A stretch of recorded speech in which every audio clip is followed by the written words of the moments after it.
Hi everyone, welcome to MS Excel Basic Training. তো class 2 তে আমরা কাজ করব জেনারেল ওয়ার্ক অফ এক্সেল, অর্থাৎ রেগুলার বেসিসে আমরা এক্সেলের যেসব সাধারণ কাজগুলো করে থাকি সেই কাজগুলো নিয়েই আজকে আমরা আলোচনা করব। তো এখানে টপিক 4 এ আমরা আলোচনা করব। অলরেডি আমাদের টপিক 1 2 3 নিয়ে আমরা আলোচনা করছি। তো প্রথমে আমরা কাজ করব ডেটা এন্ট্রি। তো একটা ডেটা এন্ট্রির ভিতরে আমরা কি কি থাকতে পারে? ডেটা এন্ট্রি, এটাকে কিভাবে ফরম্যাটিং করা যায়, অটো ফরম্যাট কিভাবে করা যায়, ফরম্যাট পেইন্টের মাধ্যমে আমরা এই ডাটা এন্ট্রিটাকে সাজাতে পারি, সেই বিষয়গুলো নিয়ে আমরা কাজ করব। তো আমরা সরাসরি এক্সেলে চলে আসি। বেশিরভাগ প্রতিষ্ঠান বলেন আর পার্সোনালি বলেন, এক্সেলটাকে আসলে ডাটাবেস এন্ট্রি হিসেবে বেছে নেয়, যেখানে খুব সহজেই কিন্তু ডাটা এন্ট্রি করে সেভ করে রাখা যায়। তো ওটা লক্ষ্য করেন, এখানে জাস্ট আমরা সংক্ষেপে কিভাবে ডাটা এন্ট্রি করতে হয় সেই জিনিসটা আমরা এখানে দেখব। তো ডাটা এন্ট্রির জন্য আমরা প্রথমে হেডার গুলো দিয়ে দেবো, আসলে কি কি এন্ট্রি করবো। সাপোজ এখানে আমরা একটা কলেজের কিছু স্টুডেন্টের ডাটা এন্ট্রি করব। তো প্রথমে আমরা লিখবো এখানে student, student name. Student name লেখার পরে দেখেন এখানে কিন্তু আমার দুটো সেলে চলে আসছে। সুতরাং এগুলো আমরা পরে সাজাবো, আগে আমাদের টেক্সট গুলো এন্ট্রি করি। প্রথমে আমরা স্টুডেন্ট নেম লিখলাম, দেন তারপরে আমরা লিখলাম সাবজেক্ট, তারপর পাসিং ইয়ার, তারপরে দিয়ে দিলাম সিজিপিএ। সংক্ষেপে আমরা ডাটা এন্ট্রি করবো জাস্ট এরকম। তো এখন আমরা এই সবগুলো সেলকে সিলেক্ট করে রেখে জাস্ট আমরা ডাবল ক্লিক করলেই কিন্তু এটা ওর মতো করে ফিট হয়ে যাবে। তো এরপর আমরা ডাটা এন্ট্রি করব, দেন তারপরে আবারও জাস্ট এটা কিন্তু করা লাগবে, কারণ হলো ডাটাতে অনেক বড় বড় ডাটা থাকতে পারে। তো আমি যখন করব, তো এটা করার পরে আমরা দেখবো যে আসলে কিভাবে কাজ করে। তো আমি তো জুম করি। তো এখন আমরা ডাটা এন্ট্রি শুরু করতে পারি। প্রথমে আমরা এখানে লিখলাম কামাল হোসেন। এখন আমরা পরবর্তী কলামে কিভাবে যাব, জাস্ট আমরা এখান থেকে কিবোর্ড থেকে ট্যাব প্রেস করব। ডাটা এন্ট্রির জন্য অবশ্যই কিবোর্ড থেকে ট্যাব প্রেস করব। তো আমরা ট্যাবে ক্লিক করলে আবার পাশের কলামে চলে আসবে, জাস্ট ট্যাবে ক্লিক করলাম। এখন আমরা এখানে সাবজেক্ট কি লিখবো? সাবজেক্ট হতে পারে arts, passing year suppose 2020, CGPA সে কত পাইছে, সিজিপিএ সাপোজ সে পাইছে 3.2। ওকে, এখন জাস্ট যদি আমরা কিবোর্ড থেকে ইন্টার প্রেস করে দেই, কিন্তু আবারও কিন্তু আমাদের এখান থেকে জাম্প করে আমাদের স্টুডেন্টের নেমে চলে যাবে। দেখেন ইন্টার প্রেস করে দিলাম, আবার কিন্তু আমার স্টুডেন্ট নেমের ঘরে চলে আসছে। এটাই কিন্তু ডাটা এন্ট্রি করার সুবিধা, যে জাস্ট ইন্টার প্রেস করে দিলে কিন্তু আমার জায়গায় চলে আসবে। এখন আমরা আবারও ডাটা এন্ট্রি করি। সাপোজ এখানে আমরা লিখলাম যে Tania Akter, subject science, passing year 2024, CGPA 3.32, সে কত পাইছে 3.32। জাস্ট এখন আমরা কি করবো, কিবোর্ড থেকে এন্টার, আবার কিন্তু আমার স্টুডেন্ট নেমে চলে আসবে। সাপোজ এখানে দেব, এখন আমরা স্টুডেন্ট নেম দিলাম Babul Ghosh, subject commerce, passing ইয়ার 2022, কত পাইছে, সাপোজ সে পাইছে 2.8, এন্টার। তো খুব সহজেই কিন্তু আপনারা আপনাদের এক্সেলে এইভাবে কিন্তু ডাটা এন্ট্রি করতে পারেন, যত বড়ই হেডিং হোক না কেন, আপনারা যতগুলো হেডার নেন না কেন, জাস্ট এইভাবে হেডারগুলো লিখে এইভাবে কিন্তু আপনার ডাটা এন্ট্রি করতে পারেন। খুব সহজেই কিন্তু ডাটা এন্ট্রি করতে পারবেন। তো ডাটা এন্ট্রি করার পরে দেখেন এটাকে তো আমাদের, তো ডাটা এন্ট্রি সাপোজ এটা এখন ডাটা এন্ট্রি হয়ে গেছে। এখন ডাটা এন্ট্রিটাকে খুব সুন্দর করে এখন সাজাইতে হবে, বা এই ডাটা এন্ট্রি করার পরে এটাকে তো আমাকে সাবমিট করতে হবে কোথাও। তো এই ডাটাটাকে খুব সুন্দর করে ফরম্যাটিং করে কিন্তু আমরা সাবমিট করতে পারি। তো এখানে আমরা যত এন্ট্রি করি না কেন, টোটাল আমরা সিলেক্ট করব। সিলেক্ট করার পরে সাপোজ আমরা এখান থেকে বর্ডার দিয়ে দেব। সাপোজ এখানে আমি একটা রেড বর্ডার করে দিচ্ছি। সাপোজ এখান থেকে আমরা চাইলে আমাদের যে কালার করতে চাই সে জাস্ট কালারটা জাস্ট চেঞ্জ করে বর্ডার কিন্তু অটোমেটিক চেঞ্জ হয়ে যাবে। দেন আমরা সাবজেক্টের আমরা যে হেডারটা আছে এটাকে হেডার বলা হয়, এই হেডারটাকে জাস্ট আমরা কালার চেঞ্জ করে দিতে পারি। এখান থেকে আমরা হেডারের কালার চেঞ্জ করে দিলাম। তো একটু লক্ষ্য করেন, এই যে কাজটা আমরা করলাম, এই কাজটা করতে কিন্তু এই ডিজাইন সাজানো এগুলো কিন্তু অনেকটা সময় সাপেক্ষের ব্যাপার, সময় লাগবে বিভিন্নভাবে সাজাইতে। বাট এটাকে একটা শর্টকাটের মাধ্যমে অটো ফরম্যাট করে নিতে পারবো আমরা। তো অটো ফরম্যাটে আমরা চলে আসি, দেখেন কিভাবে অটো ফরম্যাট কাজ করে।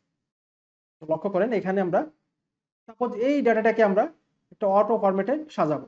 তো জাস্ট আমরা প্রথমে পুরো ডাটাটাকে সিলেক্ট করব এবং আমরা কিবোর্ড থেকে শর্টকাট কি প্রেস করব। আমি শর্টকাট কিটা একটু এখানে লিখি, অল্টার প্লাস ও প্লাস এ। জাস্ট এইটুকু আমরা শর্টকাট কি দেব। প্রথমে আমরা সিলেক্ট করলাম, কিবোর্ড থেকে অল্টার ও এ, দেখেন আপনার সামনে একটা অটো ফরম্যাটের একটা ডায়ালগ বক্স চলে আসবে। এখানে অসংখ্য আপনার ফরম্যাট আছে, আপনি যে ফরম্যাটে সাজাতে চান সেই ফরম্যাটে কিন্তু আপনি এখান থেকে সাজাতে পারবেন। তারপর এখান থেকে আমার এই ফরম্যাটটা দরকার, জাস্ট এটা আমি জাস্ট ক্লিক করে দিলাম। ডাবল ক্লিক করে দিলে দেখেন আমার কত সুন্দর করে কিন্তু আমাকে এই ফরম্যাটটা সাজিয়ে দেওয়া হয়েছে, যেটার মাধ্যমে যেটা ভিতরে দেখেন আপনার ফিলের কালারটা হয়েছে এরকম এবং টেক্সটের কালারটা হয় হোয়াইট কালার, দেখতে অনেকটা সুন্দর লাগতেছে। তো আমি আরেকটা ডিজাইন এখান থেকে করব। সাপোজ এটাকে আমি সিলেক্ট করলাম। অটো ফরম্যাট আনার জন্য কি করতে হবে, কিবোর্ড থেকে অল্ট অর ও এ, এটা চলে আসবে। এখন দেখেন আমি নিচের দিকে একটু যাই, এখানে বিভিন্ন ধরনের এই অপশনটা আমি সিলেক্ট করে দিতে পারি। দেখেন এই ডিজাইনটাও কিন্তু অনেকটা সুন্দর, দেখেন এটার ডিজাইনটা কিন্তু এইভাবে চলে আসছে। তো সুন্দর সুন্দর স্মার্ট ডিজাইন পেতে অবশ্যই আপনারা এই অটো ফরম্যাটটা ইউজ করবেন। তো আশা করি বুঝতে পারছি যে ডাটা এন্ট্রি করার পরে কিভাবে আমরা ফরম্যাটিং করতে পারি। এখন আমরা একটা এখন আমরা আরেকটা কাজ শিখবো, সেটা হলো ফরম্যাট পেইন্টার নামে একটা অপশন আছে, এটার কাজ শিখবো। অনেক সময় কি হয়, আমার ডাটা এন্ট্রি করার পরে আমাকে আইডেন্টিফাই করতে হবে যে এই নামগুলো চেঞ্জ করতে হবে বা এই জিনিসগুলো চেঞ্জ করতে হবে। তো সেইগুলোকে আগে আমাকে মার্ক করে রাখতে হবে।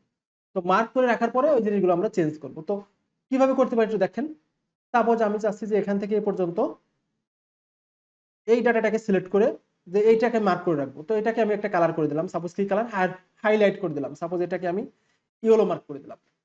এখন এইটাও আমার সমস্যা হয়েছে, এটাও আমার চেঞ্জ করতে হবে, তো এটাও আমি মার্ক করে রাখলাম। দেন তারপরে আমার এটাকেও চেঞ্জ করতে হবে, তো এটাকেও আমি মার্ক করে রাখলাম। তো এরকম বারবার সিলেক্ট করতেছেন, দেন তারপরে আবার কালার করতেছেন, সময় সাপেক্ষের ব্যাপার। তো সংক্ষেপে কিভাবে করা যায়, একেবারে সিম্পলি, অর্থাৎ এখানে আমরা মূলত কাজ শিখবো হলো একেবারে, অর্থাৎ খুব কম সময়ে কিভাবে আমরা অনেক বড় ধরনের কাজগুলো শিখতে পারি। এখানে দেখেন আমরা ডাটাটাকে সিলেক্ট করব, প্রথমে সেম ভাবে আমরা হাইলাইট করে দেবো ইয়েলো মার্ক করে। এখন আমাদের কাজ হলো এই যে ফরম্যাট যে পেইন্টার আছে এটাকে জাস্ট ডাবল ক্লিক করে দেবো, এটাকে জাস্ট ডাবল ক্লিক করব। এখন দেখেন আমরা চাচ্ছি যে এটাকে চেঞ্জ করবো, জাস্ট এটার উপর একটা ক্লিক করব। তারপর এটা দরকার, এটার উপর একটা ক্লিক করব। তারপরে এটা দরকার যে এটা চেঞ্জ করবো, এটার উপর একটা ক্লিক করবো। যতক্ষণ আমরা ক্লিক করতে থাকবো সেইগুলো জাস্ট অটোমেটিক আপনার ওই ফরম্যাট ক্রিয়েট হয়ে যাবে ওখানে।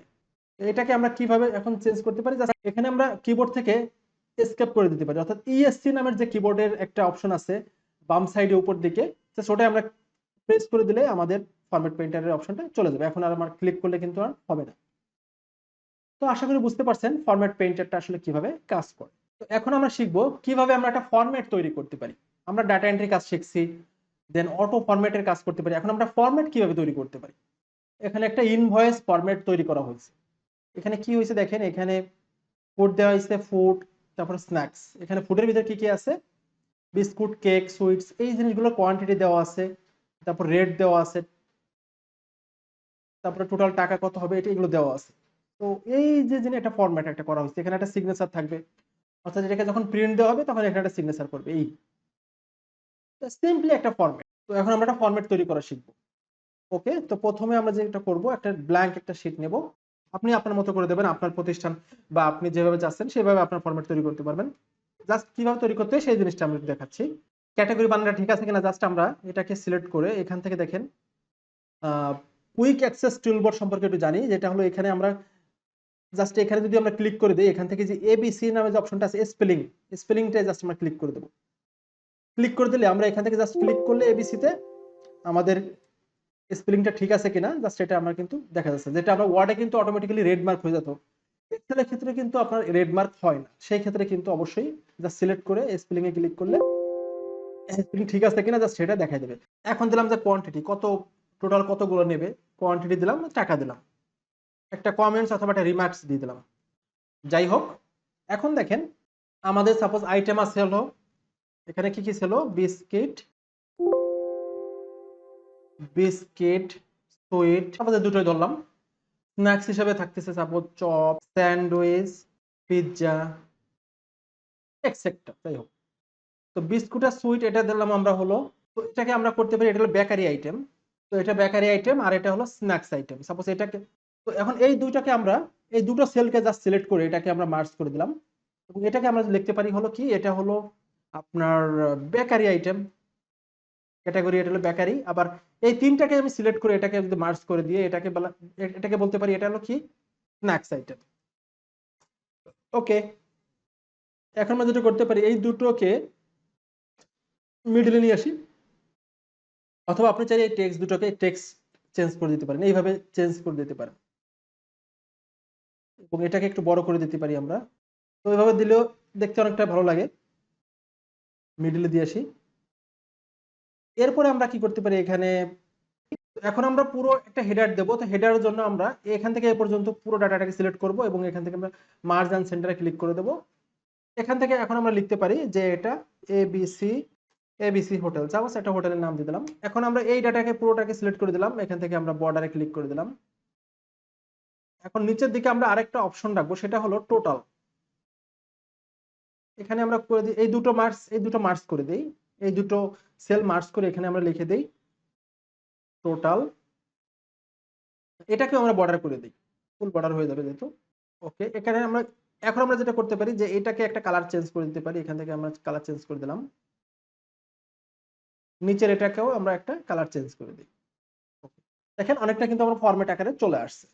এখানে একটা সিগনেচারের একটা অপশন চাইছিলাম, কোয়ান্টিটি এগুলো নাই বসালাম জাস্ট। সো এখানে আমরা মূলত শিখলাম হলো কিভাবে খুব সহজে মার্জ এবং বর্ডার দিয়ে খুব সহজে একটা ফরম্যাট আমরা তৈরি করতে পারি। তো আশা করি বুঝতে পারছেন কিভাবে একটা ফরম্যাট তৈরি করতে হয়, কিভাবে অটো ফরম্যাট অ্যাপ্লাই করতে হয় এবং এর পাশাপাশি কিভাবে ফরম্যাট পেইন্টার নিয়ে কাজ করতে হয়, সেই বিষয়গুলো নিয়ে আজকে আমরা জানলাম।